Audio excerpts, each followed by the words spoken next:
और बुलेटिन की शुरुआत करते हैं अभी की बड़ी खबर के साथ। मरकजी हुकूमत ने महंगाई से परेशान अवाम को बड़ी राहत दी है। मोदी हुकूमत ने ओणम और रक्षाबंधन के मौके पर बड़ा तोहफा दिया।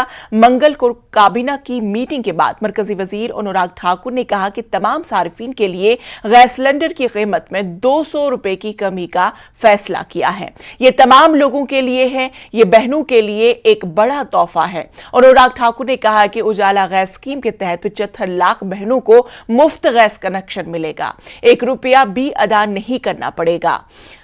चूल्हा और सिलेंडर मुफ्त दस्तयाब होगा। उजाला स्कीम के तहत पहले ही 200 की सब्सिडी थी, जबकि आज से 200 इजाफी सब्सिडी का फायदा मिलेगा, यानी अब 400 की सब्सिडी मिलेगी। 33 करोड़ लोगों के पास गैस सिलेंडर कनेक्शन है, साथ ही 75 लाख नए कनेक्शन दिए जाएंगे। पावन अवसर पर देश की करोड़ों बहनों के लिए भाई नरेंद्र मोदी जी ने एक बहुत बड़ी सौगात, एक बहुत बड़ा तोहफा दिया है कि 33 करोड़ उपभोक्ताओं के लिए एलपीजी गैस सिलेंडर के दाम 200 रुपये कम कर दिए गए हैं। प्रधानमंत्री उज्ज्वला योजना के 75 लाख नए कनेक्शंस दिए जाएंगे, जहां प्रति कनेक्शन 36 रुपये खर्चा आता है, उसमें से कोई पैसा उनसे नहीं लिया जाएगा। मुफ्त में कनेक्शन, मुफ्त में सिलेंडर दिया जाएगा। और जो उज्ज्वला गैस योजना वालों को 9 करोड़ 60 लाख ऐसे लाभार्थियों को 200 रुपया प्रति रिफिल पहले सब्सिडी मिलती है, वो भी जारी रहेगी। और ये 200 रुपया सिलेंडर का दाम कम होगा तो उज्ज्वला वालों को 400 रुपये का लाभ, और बाकी जो हमारे उपभोक्ता हैं, लगभग 33 करोड़ उपभोक्ता डोमेस्टिक एलपीजी गैस के, उनको 200 रुपये की प्रति सिलेंडर राहत मिली है, दाम कम किए गए हैं। ये राखी और ओणम के अवसर पर भाई नरेंद्र मोदी जी का बहनों को एक बड़े सौगात तोहफा है। मरकजी वजीर बराए रोड ट्रांसपोर्ट व हाईवे नितिन गडकरी ने मंगल को टोयोटा की इनोवा हाई क्रॉस कार के 100% एथेनॉल ईंधन वाले विजन की नकाब कुशाई की। इस कार को दुनिया की पहली stage 2 BS5 electrified flex fuel गाड़ी कहा जाता है। लचकदार ईंधन वाली गाड़ियों में अंदरूनी दहन का इंजन होता है और ये पेट्रोल एथेनॉल के किसी भी कॉम्बिनेशन पर काम करने की सलाहियत रखती है। अभी तक अखलाक की ज़्यादा से ज़्यादा हद तकरीबन 83% मुकर्रर की गई है, लेकिन ये मॉडल 100% एथेनॉल पर चलेगा। बायो ईंधन हिंदुस्तान को कीमती जरबाला बचा सकता है जो पेट्रोलियम की दरामद पर खर्च हो रहा है। गडकरी ने मिनट सस्टेनेबिलिटी समिट में कहा, अगर हम आत्मनिर्भर बनना चाहते हैं तो हमें इस तेल की दरामद को सिफर पर लाना होगा। पायदार तरक्की के लिए मुतबादिल और ग्रीन फ्यूल पर चलने वाली गाड़ियां जरूरी है, वहीं हमें अपने माहौलियात की हिफाजत करने की अशद जरूरत है। गांव अगर समृद्ध और संपन्न बनाने हैं और गांव गरीब मजदूर और किसान का कल्याण करना है तो हमको पहले किसी भी हालत में एग्रीकल्चर ग्रोथ रेट बढ़ाना होगा, और इसलिए किसान को अन्नदाता नहीं ऊर्जादाता बनाना पड़ेगा। अब किसान ऊर्जादाता भी बन गया, बिटुमिन दाता भी बन गया, अब बायो एविएशन फ्यूल का भी दाता बन जाएगा। तो कॉर्न, गेहूं, चावल, शक्कर से उसको ज़्यादा कमाई होगी और गांव समृद्ध होंगे, क्योंकि अब 100% इथेनॉल 2 व्हीलर में चलेगा, ऑटो रिक्शा में चलेगा। बसेस हमारे यहाँ थी, मैंने स्कैनिया की बसेस 100% इथेनॉल पर चलाई, कभी प्रॉब्लम नहीं आया। अब ये कार आई है, ये 60% बिजली तैयार कर रही है और 40% इथेनॉल है। इथेनॉल का रेट है 60 रुपये लीटर, पेट्रोल का रेट है 120 रुपये लीटर। 60 रुपये में ये 60% बिजली तैयार कर रहा है, तो ये 25 रुपये, 20 से 25 रुपये पर लीटर एवरेज हिसाब से पेट्रोल की कीमत आएगी। तो ग्राहकों का फायदा है, प्रदूषण में एकदम कमी है क्योंकि ग्रीन फ्यूल है, और किसानों को इसका फायदा होगा। आज मक्के का भाव 1800 के ऊपर चला गया क्योंकि मक्के से इथेनॉल बन रहा है। तो स्वाभाविक रूप से चावल जो हमारे पास बहुत स्टॉक में पड़ा है उससे इथेनॉल बनेगा, बाम्बू से बन रहा है, अभी परली से, राइस स्ट्रॉ से बन रहा है। उत्तर प्रदेश के वजीर आला योगी आदित्यनाथ ने झांसी में मेजर ध्यानचंद हॉकी म्यूजियम का इफ्तिदा किया और 100 तरक्याती मंसूबों का संग बुनियाद रखा। योगी ने प्रोग्राम से खिताब करते हुए कहा कि हॉकी के अजीम जादूगर मेजर ध्यानचंद, जिन्होंने हिंदुस्तान के कौमी खेल हॉकी में 3 गोल्ड मेडल जीते थे, वो न सिर्फ एक बेहतरीन खिलाड़ी थे बल्कि वो एक अच्छे इंसान भी थे। सीएम योगी ने कहा कि रियासत की पहली स्पोर्ट्स यूनिवर्सिटी मेरठ में मेजर ध्यानचंद के नाम पर बनाई जा रही है। तकरीब के दौरान सीएम योगी ने हॉकी में अपना हाथ आजमाया। मंच पर मेजर ध्यानचंद जी के सुपुत्र श्री अशोक कुमार जी भी यहाँ पर उपस्थित हुए हैं और अभी मुझे राष्ट्रीय खेल दिवस के अवसर पर भारत के हॉकी के पूर्व ओलंपियंस का मुझे सम्मान करने का सौभाग्य प्राप्त हुआ है। ऐसे सभी भारत माता के हमारे महान सपूत हॉकी के पूर्व ओलंपियंस, झांसी के मेरे सभी उपस्थित भाइयों बहनों, आज एक साथ कई कार्यक्रमों के साथ मुझे सहभागी बनने का अवसर प्राप्त हो रहा है। मैं इस अवसर पर भारत माता के महान सपूत, भारत के हॉकी के जादूगर कहे जाने वाले मेजर ध्यानचंद जी की स्मृतियों को नमन करते हुए भारत माता के इस महान सपूत को प्रदेश सरकार और प्रदेशवासियों की ओर से विनम्र श्रद्धांजलि अर्पित करता हूं। भाइयों बहनों, हम सब जानते हैं कि भारत के राष्ट्रीय खेल हॉकी में 1928, 1932 और 1936 में 3 गोल्ड मेडल दिलाने वाला हॉकी का महान जादूगर न केवल एक उत्कृष्ट खिलाड़ी था बल्कि भारत माता के प्रति अथाह सम्मान और श्रद्धा का भाव उनके मन में। बीजेपी एसपी दोनों पार्टियां मऊ के घोसे असेंबली ज़िमनी इंतखाबात के लिए अपनी पूरी ताकत लगा रही हैं। डिप्टी सीएम ब्रजेश पाठक और केशव प्रसाद मौर्य समेत कई तजुर्बाकार लीडरों और एमएलएस ने गौसी में ढेरा डाले हुए हैं। दूसरी तरफ मंगल को एसपी सरबराह अखिलेश यादव ने गौसी में ताकत का मुजाहिरा किया। अखिलेश यादव अपनी पार्टी के उम्मीदवार सुधाकर सिंह के हक में रैली से खिताब करते हुए कहा कि बीजेपी का कोई वजीर नहीं बचा जो यहां न आया हो, लेकिन जीत हमारी होगी। उन्होंने कहा कि ये ब्लैक कोबरा का इलेक्शन नहीं बल्कि अवाम की तरक्की का इलेक्शन है। आपको बता दें कि गौसी में इंतखाबी मुहिम के लिए आए डिप्टी सीएम केशव मौर्य ने अखिलेश की गरीबों के हुकूक मारने वाला जहरीला काला सांप कहा था। सवाल मंत्रियों के आने का नहीं है, सवाल यह है कि उन मंत्रियों ने घोसी विधानसभा की जनता के लिए क्या सुविधाएं दी हैं, और अगर महंगाई है, बेरोजगारी है और क्षेत्र में विकास नहीं हुआ है तो यहाँ की जनता ने मन बनाया है कि इन लोगों को सबक सिखाएंगे। और जो जनता का विश्वास तोड़ रहे हैं, जिस जनता ने चुन कर के भेजा, इन्होंने वोट के साथ विश्वास किया है। इस जनता ने उन्हें बड़ी उम्मीद के साथ जिता कर के भेजा, इस उम्मीद के साथ कि यहाँ का विकास होगा। लेकिन ये लोग अपने स्वार्थ में, अपने व्यक्तिगत स्वार्थ में पलायन करके गए हैं, और ऐसे लोग जो पलायन करके गए हैं उनको सबक सिखाने के लिए घोसी की जनता।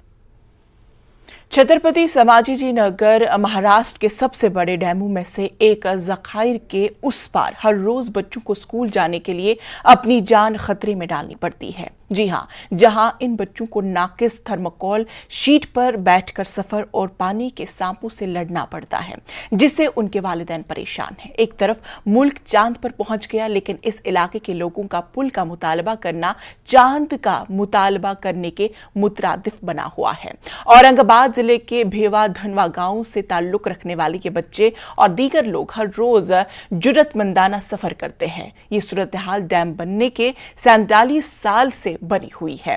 गरीब माँ बाप इस मुसीबत पर कहते हैं कि उनके बच्चे उनकी तरह अनपढ़ न रह जाए, और ये बच्चे तालीम हासिल करते इतनी मुसीबत इसीलिए उठाते हैं कि वो दुनिया में पीछे न रह जाए। इसीलिए जोखम मोल लेते हैं। वाज़ेह रहे कि महाराष्ट्र असेंबली में भी इस मसले को उठाया जा चुका है।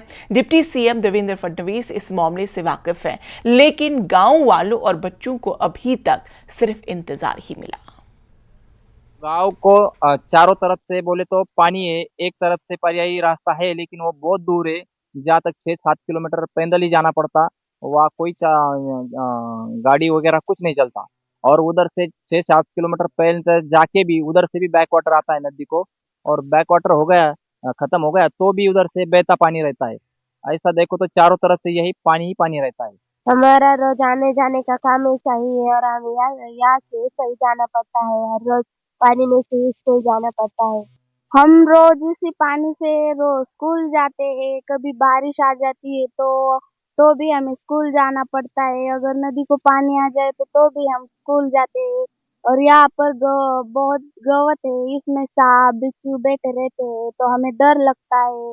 बहुत दूर से जाना आता है पड़ता है, और हम रोज जाते हैं, इस तरफ से जाते हैं, और बहुत पानी रहता है, बहुत फुल पानी रहता है, तो डर लगता है ना हमको गिरने का। वो गोदावरी का बैक वाटर से वजह से वो पानी आता है, और वो पानी उसके पानी जो है वो पानी से उनको आना पड़ता है। भूधानोरा इस गांव का विस्थापन हुए वाला है। जब गोदावरी नदी पे जायकवाड़ी डैम बना था तो उसका बैक वाटर वो गांव तक आता था, इसलिए वो पूरा गांव वहां से उठा के नई जगह पे बसाया गया है। नए गांव में सभी लोगों को प्लॉट्स का वाटअप किया गया है, लेकिन कुछ फैमिलीज है, 7-8 फैमिली ऐसे है कि वो गांव में नहीं रहते हुए खेत में रहते हैं। उनको खेत के काम के लिए खेत में रहना उनकी प्राथमिकता है, इसलिए उनके बच्चे नदी पार करके स्कूल में आते हैं।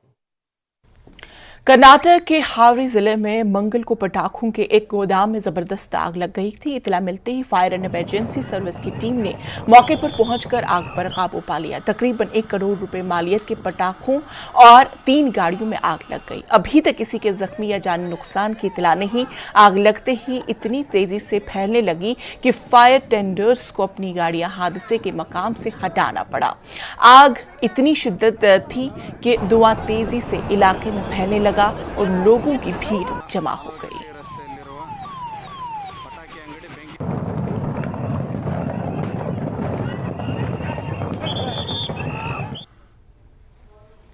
तो नाजरीन, खबरों का सिलसिला जारी रहेगा, लेकिन फिलहाल रुकेंगे यहां पर एक छोटे से वक्फे के लिए।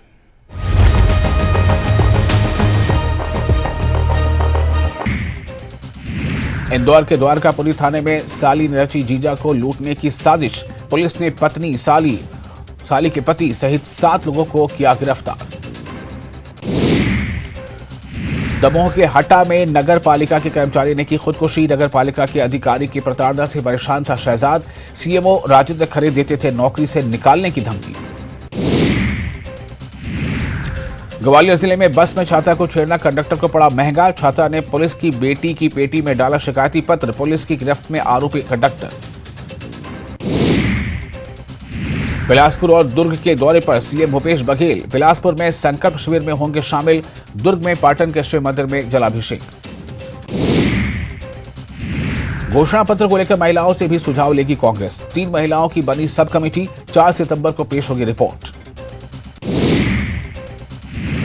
11 सितंबर तक वोटर लिस्ट में नाम जुड़वा सकेंगे लोग। निर्वाचन आयोग की टीम का फैसला। नए वोटरों पर आयोग का फोकस।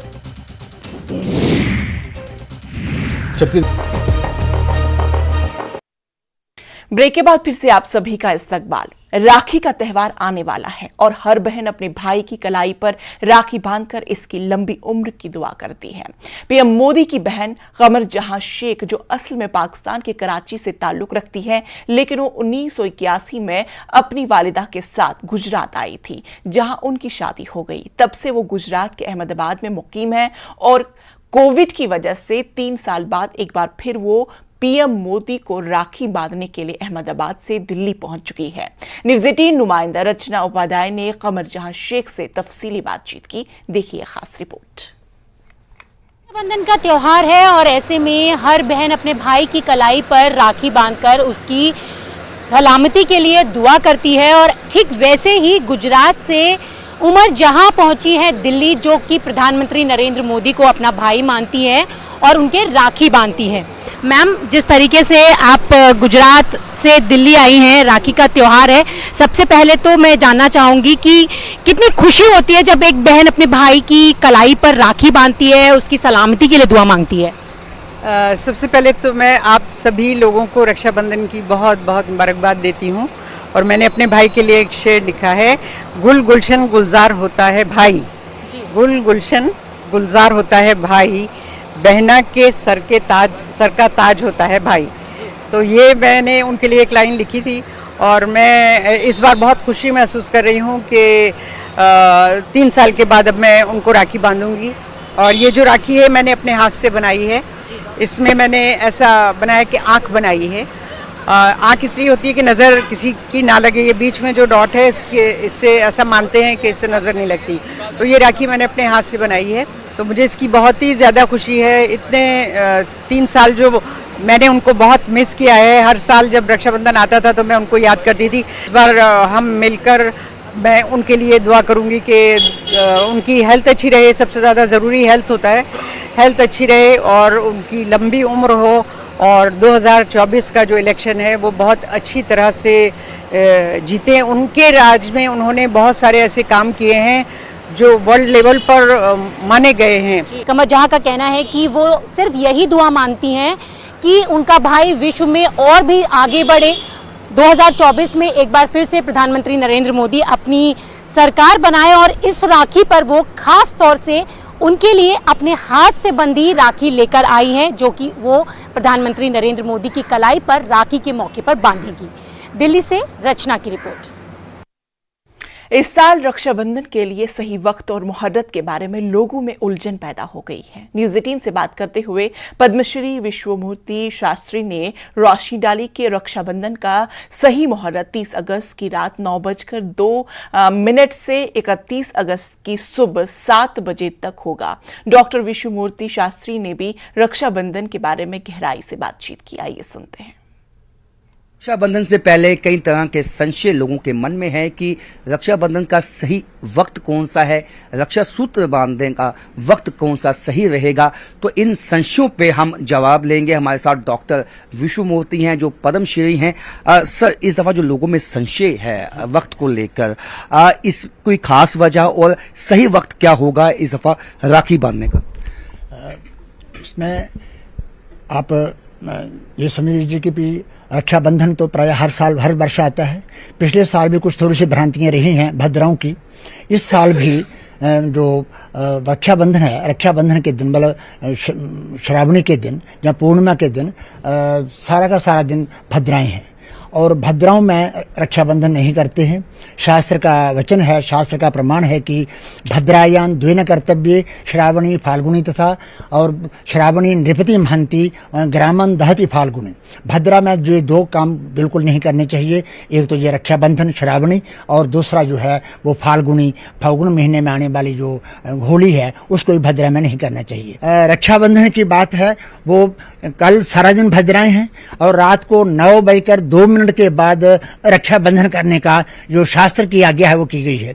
शास्त्र ने, हमारे पंचांगकारों ने, दूसरे लोगों ने हमें 9:02 के बाद ही रक्षाबंधन करने का विधान दिया गया है। 31 तारीख को पूर्णिमा 6 घड़ी नहीं है, 2 घड़ी है। अब इस बात को लेकर के असमंजस ये है कि शास्त्र की आज्ञा तो यही है कि कल 9:02 के बाद हम रक्षाबंधन करें और रात के 9, 10, 10:30 बजे तक उसको कर लेना चाहिए। और परसों यदि कोई आदमी भूल भुले के मैं किसी प्रकार से रक्षाबंधन नहीं कर सका है कल, तो परसों 7 बजे से पहले रक्षाबंधन उसको कर लेना चाहिए किसी कारण से। सबसे अहम बात उन्होंने कही कि 9:02 रात्रि को जो है इसका शुभ मुहूर्त की जो शुरुआत होगी और सुबह 7 बजे से पहले आप रक्षा सूत्र जो है वो जो बहनें हैं वो बांध ले अपने भाइयों को। तो ये विस्तार जो इन्फॉर्मेशन है, ये हमें उम्मीद है कि सब लोगों को, क्योंकि रक्षाबंधन का फेस्टिवल है और पूरे देश में ये मनाया जाता है, सब लोगों को इसकी जो संशय है वो खत्म हो जाएगा। कैमरामैन चांद के साथ राजेंद्र, न्यूज़ 18 जम्मू। मेंढर के कृष्णा गाठी सेक्टर में लाइन ऑफ कंट्रोल के साथ घर से बहुत दूर तैनात हिंदुस्तानी फौज के जवानों ने रक्षाबंधन त्योहार मनाया।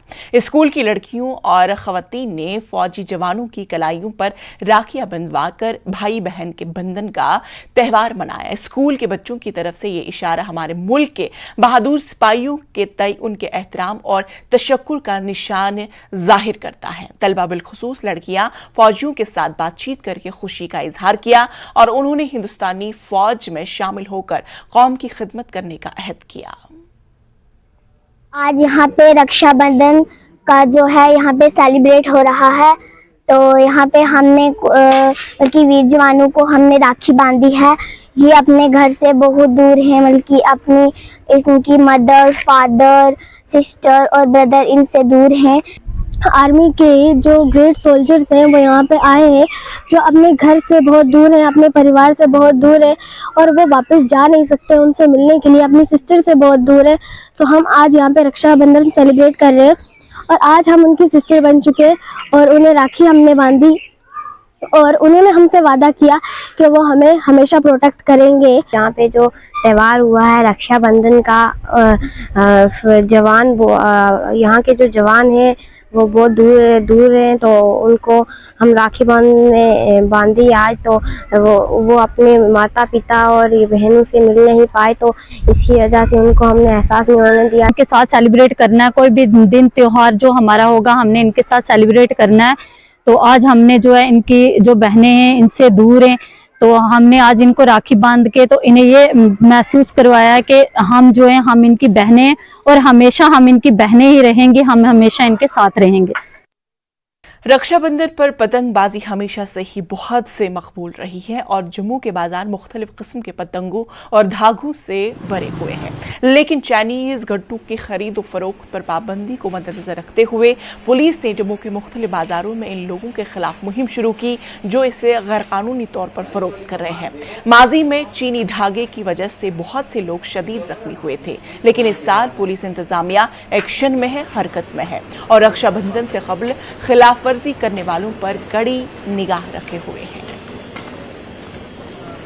कल रक्षाबंधन है और रक्षाबंधन में जो सबसे ज्यादा मेन अट्रैक्शन होती है वो है पतंगबाजी। जम्मू में खासी पतंगबाजी जो है वो कल देखने को मिलती है, लेकिन पिछले कुछ सालों में जो चलन चला है उसके चलते जो चाइनीज गट्टू है उसकी जो खरीद है वो बहुत ज्यादा हुई है, जिसके चलते कई हादसे भी हुए हैं और उसी को देखते हुए पुलिस की तरफ से आज स्पेशल मुहिम चलाई गई है यहाँ बाजारों में और इस बात की कोशिश है कि जो भी चाइनीज गट्टू बेचता हुआ पाया गया उसके खिलाफ कार्रवाई की जाए। आप देख सकते हैं पुलिस जो है इस वक्त चेकिंग करती हुई तमाम जो यहाँ पे जो पतंगबाजी के लिए जो धागा इस्तेमाल होता है, यहाँ पे पिछले कुछ सालों में देखने में आया है कि जो चाइनीज गट्टू है उससे कई इस तरह के हादसे होते हैं, किसी को जो है नुकसान पहुंचाती है। उसी को देखते हुए जो ये मुहिम चलाई गई है। आप देख सकते हैं ये स्पेशल मुहिम है जो पुलिस की तरफ से विभिन्न जो बाजारों में जहाँ पे ये पतंग बिकती है और ये चाइनीज गट्टू बिकता है वहाँ पे जो रेड किया गया है और यहाँ जम्मू कश्मीर में